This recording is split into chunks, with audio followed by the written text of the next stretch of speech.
No, ever since the two investigators spoke with me, I have not heard anything. So, I guess it's all up to Brad King, the state attorney, on whether or not anything's going to happen. But I'm really not that worried about being a martyr or anything. I think I'm not really even that mad at the police or anything, because the only reason they got involved was because the media put so much pressure on them. They also told me that if it hadn't been for the media, they probably wouldn't even have looked into it. Now, I'm told that, well, the news reported that after they tried to thought crime you, that more posters were put up.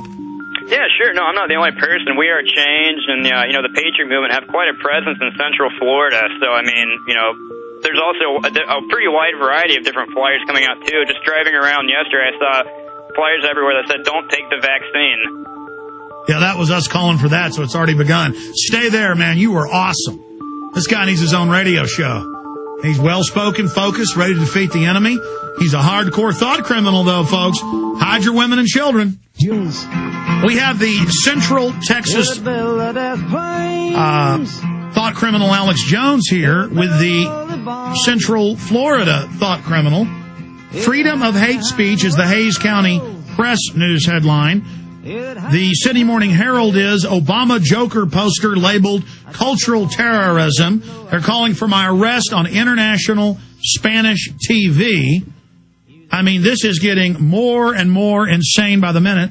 I just had Tyler TV in Northeast Texas call. They're plastered everywhere there. Probably going to have that reporter question me live on air because I don't have time to go off air and talk to him. This is just getting wilder and wilder, showing how atrophied our rights are. Now, let me ask the Ron Paul / Alex Jones listener supporter a question, the young man who the media is hoaxing and acting like is going to go to jail, and Fox News and others calling for his arrest, basically. Why do you think, because I know if you're a Ron Paul supporter, you weren't probably for McCain or Obama. You saw through that. So you're not that. Why were people allowed to put up Bush as a monkey, Bush as an ape, Bush as a witch, Bush as a devil, Bush as a vampire, Bush as a joker? All that was everywhere, all over the country, everywhere I went, stuck on walls. Why did the media start getting all, oh my gosh, what are we going to do? It's scary. Arrest him. I guess that's because he was like the corporate god. Obama was going to be our savior, and you can't talk bad about him? Well, my hypothesis on that is they didn't really start allowing that until after Bush was used up by the New World Order. Right after 9/11, his approval rating was above 90%. You couldn't really say anything bad about him. And then towards the end of his second term, when they were all done with him, then you could criticize him. I imagine that being the case with Obama, too. If he's more than a one-term president, by the end of his second term, you'll probably be allowed to make fun of him any way you want. Man, you are really smart. Yeah. Why are you so informed? That's absolutely what's going on. He's fresh for them. He's a new birdcage liner. They don't have the next liner ready. They want him the New World Order bird to sully him, take all the blame, and then nobody looks at the bird. They look at the paper. They can put their next puppet in. He was a little bit darker shade of paper. Usually we have a white paper birdcage liner. And so it was the novelty of, ooh, there's a brown birdcage liner. Ooh, don't talk about it. But now, we're here sullying their little puppet early. Ooh, you've committed a very bad boo-boo. Well, the same thing with Bill Clinton, too. They didn't, the old Monica Lewinsky affair came out, right at the end of his second term, right when they didn't need him anymore, they just destroyed him and, got rid of him. Where did you learn that paradigm? What? Oh, I read InfoWars daily. I've been in the InfoWar for about a year now. All I do is read and learn, so. Well, it's very, very exciting what you were doing, my friend. I just cannot be more excited about what you're doing. Describe, though, you're saying that it's just intensifying, that there's more and more posters everywhere. That's got to really frustrate these control freaks, these anti-American trash that start hyperventilating, and not over checkpoints and police in black masks and roadside cameras and open borders. They hyperventilate over freedom. Yeah, and that's why it's even more important that we continue to do it, and not only do it, but do it even more.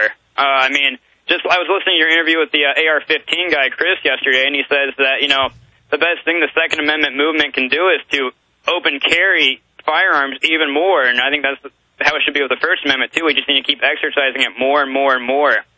If the majority of Americans were out posting flyers. There's nothing they could do about it. But when it's just a minority, even an irate minority, they're able to make, they're able to crucify one person and make an example out of them.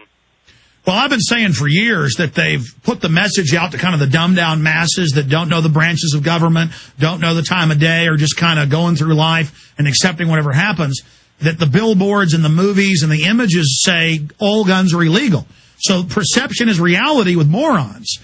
And so we've got to come out and say, look, my guns aren't illegal, because I don't know if you've seen this, but we post it all the time. I mean, it's scary. Even in Arizona and Texas and Vermont, supposedly pro-gun states, people get raided every day because a neighbor saw their neighbor cleaning a gun in the garage or putting it in their car, and the cops come and take them and say, well, you're not allowed to have 5 guns. I've seen 3 guns and 500 rounds called an arsenal and people arrested for it when there's no law. And then the person gets mad and they call them mentally ill and throw them in a mental institution. Well, yeah, it's just a part of the conditioning, too. I mean, it doesn't even take that now to get into trouble. All it takes is a Ron Paul bumper sticker. There you go. We saw people arrested for Ron Paul stickers, doors kicked in for Ron Paul signs. The DHS report, now we know why cops were doing that. It came out after, said somebody has a Ron Paul sticker, they want to kill cops.